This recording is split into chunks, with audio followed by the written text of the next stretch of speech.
الحمدللہ، ایک گنہگار کو اپنے گناہوں سے طہارت کے لیے دنیا میں 3 دریا عطا کیے گئے ہیں۔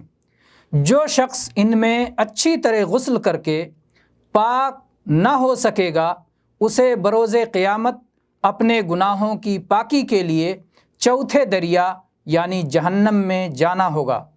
پہلا دریا خالص توبہ کا دریا ہے، دوسرا دریا نیکیوں کا دریا ہے جسے اتنا بڑا ہونا چاہیے کہ اس کے سارے گناہ اس میں دھل سکیں، تیسرا دریا مصائب و آلام کا دریا ہے جو گناہوں کے لیے کفارہ ثابت ہوتے ہیں۔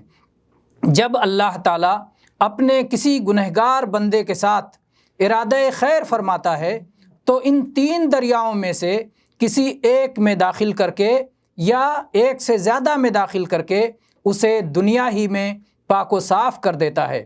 جب وہ بروز قیامت پہنچے گا تو اس طرح پاکیزہ اور صاف ستھرا ہوگا کہ اسے چوتھے دریا کی حاجت نہیں ہوگی۔